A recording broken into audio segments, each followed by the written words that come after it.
তো দর্শক বন্ধুরা, আজ 19শে আগস্ট 2024, গৌহাটি ভ্রমণের পঞ্চম পর্ব। আজ দেখব প্রাচীন ভৌতিক ভূতনাথ মুক্তিধাম মহাশ্মশান।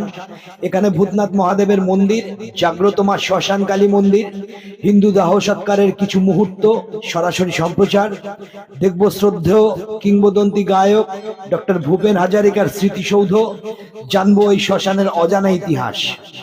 আমি দেবনাথ, আপনারা দেখছেন ট্রাভেলার দেব। দেশ বিদেশের আধ্যাত্মিক ভ্রমণের প্রতিবেদন দেখুন ঘরে বসেই আমার সাথে। নতুন দর্শকরা চ্যানেল সাবস্ক্রাইব করে বেল নোটিফিকেশন অন করে রাখুন অজানা অচেনা ইতিহাস সমৃদ্ধ প্রতিবেদন দেখার জন্য।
ভূতনাথ মহাশ্মশান স্টেশন থেকে প্রায় 4.4 কিলোমিটার দূরে। গৌহাটি স্টেশন থেকে বাস, ক্যাব, বাইকে সহজেই যাওয়া যায়। এই মহাশ্মশানে ভূতনাথ বাবা ও শ্মশানকালী খুবই জাগ্রত। অনেক সাধক, সন্ন্যাসী, তান্ত্রিকরা এখানে তাদের তন্ত্র সাধনার জন্য আসেন। কিংবদন্তি অনুযায়ী জানা যায়, অতি পূর্বে একজন সন্ন্যাসী এখানে বসবাস করতেন। জ্ঞানার্জনের জন্য ধর্মীয় আচার ও সাধনা করতেন। একদিন গভীর ধ্যানে থাকা অবস্থায় তিনি অন্তর্নিহত হলেন। তার মৃত্যুর পরে এই শ্মশান চত্বরে অস্বাভাবিক ঘটনা শুরু হয়। দর্শনার্থীরা উল্লেখ করেছেন যে সন্ন্যাসীর ভূত মন্দিরে ঘুরে বেড়াচ্ছেন, যেন তিনি এখনো বেঁচে আছেন। কেউ কেউ অস্বাভাবিক শব্দ শুনেছেন, ভৌতিক রূপ দেখেছেন বলেও দাবি করেছেন অনেকে।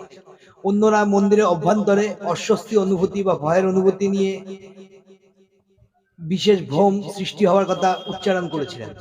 সন্ন্যাসীর ভূত বিশেষ করে রাতের বেলায় যখন মন্দির খালি থাকে তখন দেখা যায়।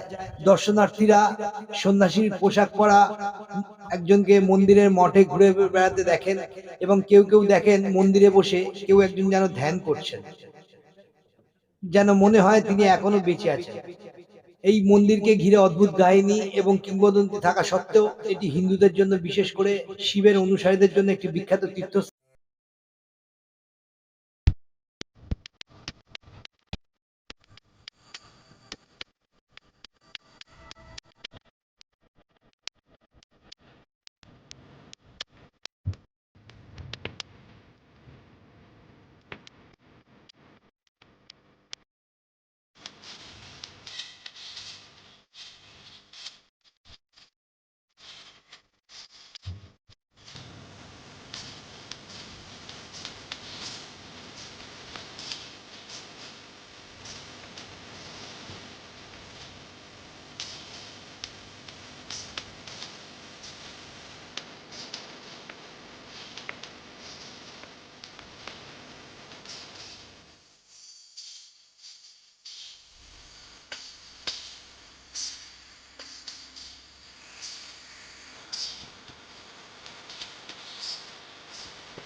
প্রিয় ভক্তবৃন্দ, এখন রয়েছে শ্রীচৈতন্য গুরু মঠে, পল্টন বাজার, গৌহাটিতে।